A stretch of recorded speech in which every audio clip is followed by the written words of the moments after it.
This is WYMT Mountain News at 6.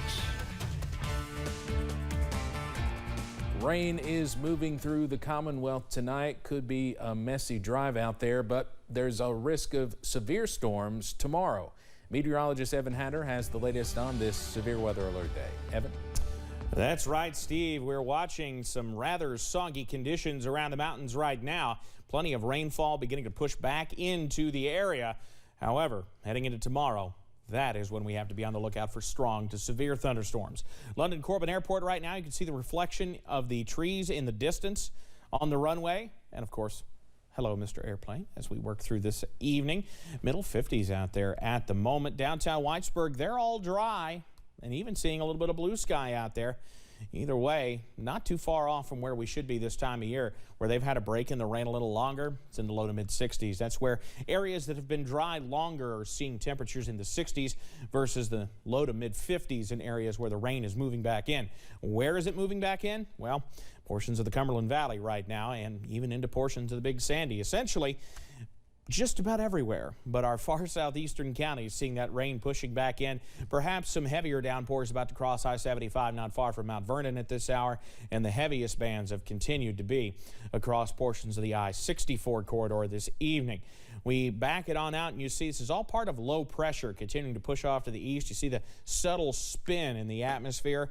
We head down to the south, and that is where this same storm system is causing plenty of severe weather. In fact, a tornado warning not far from Savannah, Georgia right now, and already we've seen areas that saw potentially a tornado earlier this afternoon in parts of South Carolina, seeing more severe weather right now. For us, that system will leave us alone. It's another system across the plains giving us a chance for severe weather tomorrow. Low to mid 50s overnight with scattered showers continuing. I'll have the latest timing and impact coming up in just a few minutes. Steve? Evan, thank you. A Franklin Circuit Court judge is hearing testimony in a legal challenge of Kentucky's newly drawn legislative and congressional district maps. Today's hearing comes after the state Democratic Party, a Democratic representative, and some voters filed a lawsuit arguing the state House districts and U.S. congressional maps are unconstitutional. A Harvard professor was called by the Democrats because of his research into legal cases in other states. Democrats claim the state House map gerrymanders districts in Republicans' favor, but the attorney for the Commonwealth attempted to discredit his experience in several recent elections, including the 2019 governor's race.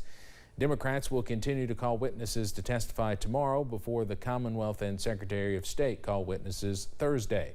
This year's election cycle will be allowed to proceed, so any decisions will take effect after the November election. An Estill County teacher has resigned after writing a classroom message to his students. Tyler Morgan was a music teacher at West Irvin Intermediate School, teaching 3rd through 5th grade students. He shared a picture of that message on Facebook. It reads, quote, "You are free to be yourself with me. You matter." The message included a rainbow flag and colors. Tonight, Chelsea Jones is hearing reaction from the superintendent over the teacher's resignation. Tyler Morgan says he wrote this message on his classroom board. In a Facebook post, he noted he resigned from Estill County Schools on his own recognizance. Some parents feel Morgan's message, written in rainbow colors, was inappropriate. Others did not have an issue with it. The Estill County Board of Education is investigating. Superintendent Jeff Saylor said he had no problem with the statement, explaining the district must meet the needs of all students and families. He said the main issue stemmed from a conversation that took place during class. It's not clear what that conversation entailed, but the superintendent told me it was not related to academic standards. In a statement, Saylor wrote, "Of course, there are times that conversations may vary from that day's lesson plan, but these conversations went far beyond the music curriculum. It is my job to make sure that parents are not surprised by these types of situations." The Fairness Campaign, an organization that advocates against sexual orientation and gender discrimination,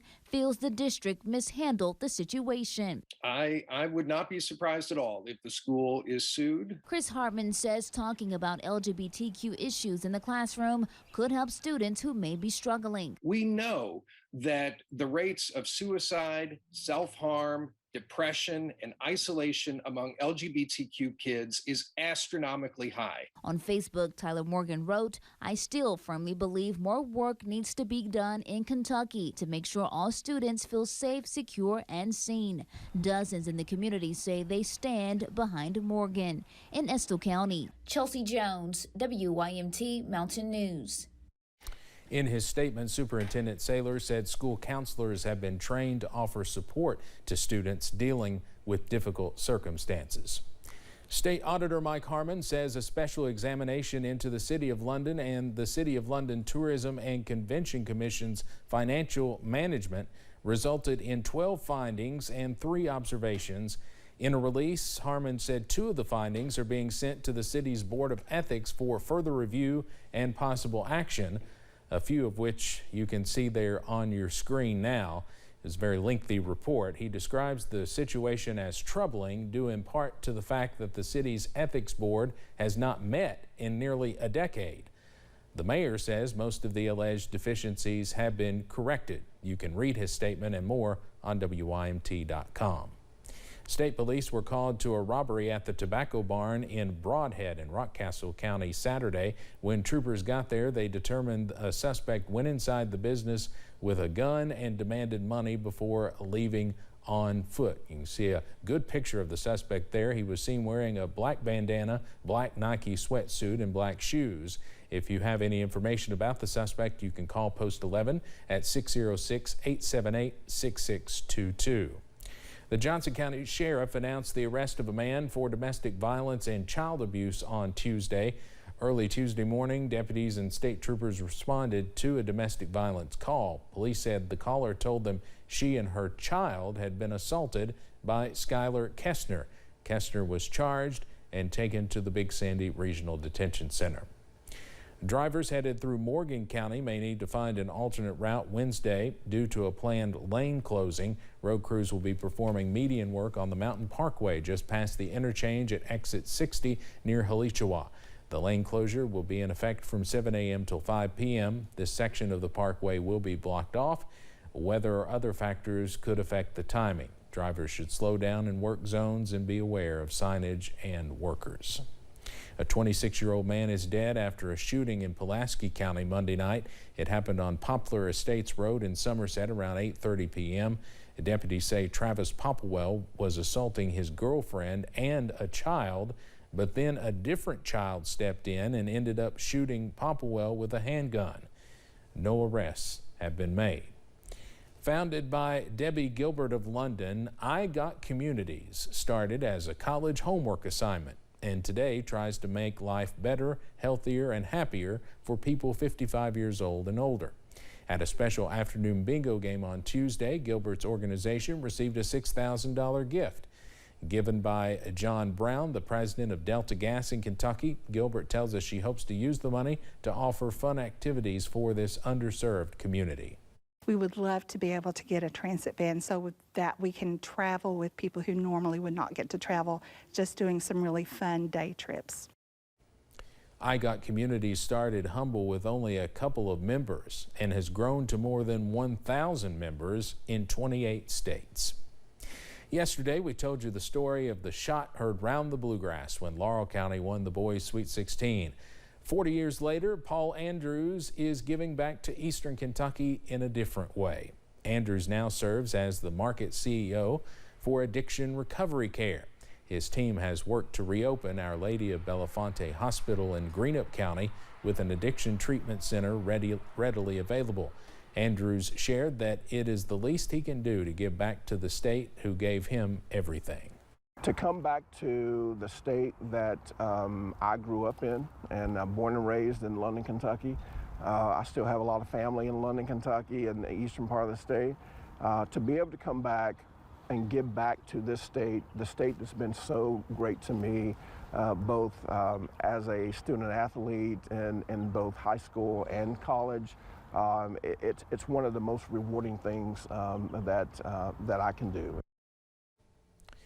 Andrews has more than 30 years of behavioral health experience. He took his first CEO position in 2001 at a facility in Florida. You can hear more of his story on our website. It's no secret that the pandemic has taken a toll on local businesses and organizations, and the situation for the Kentucky River Regional Animal Shelter is no different, resulting in them having their highest number of animal intakes yet.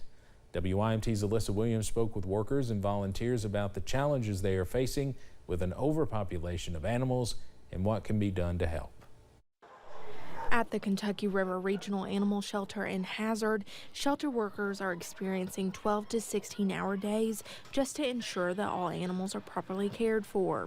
We only have 3 employees, so we come down and take care of 100 animals a day by ourselves pretty much. Shelter manager Allie Mullins says they're receiving 20 to 40 animal drop-offs each weekday, which she says started after the pandemic began.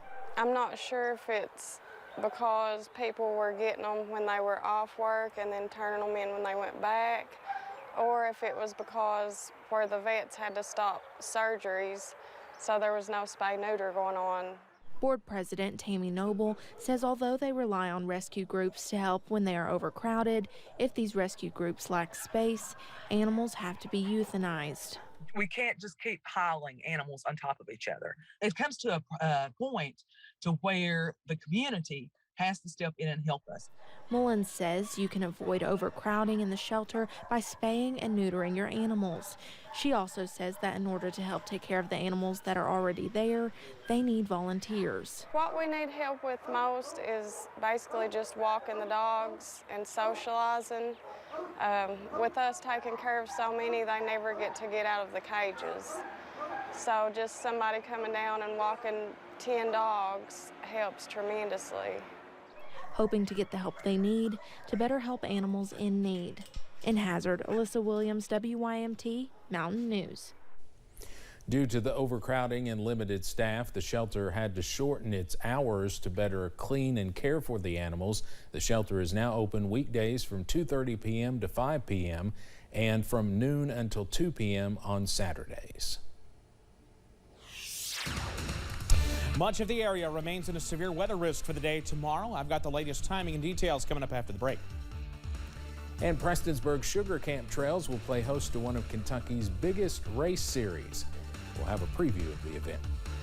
WYMT News app offers alerts on breaking stories as they happen, customized to the categories you choose. The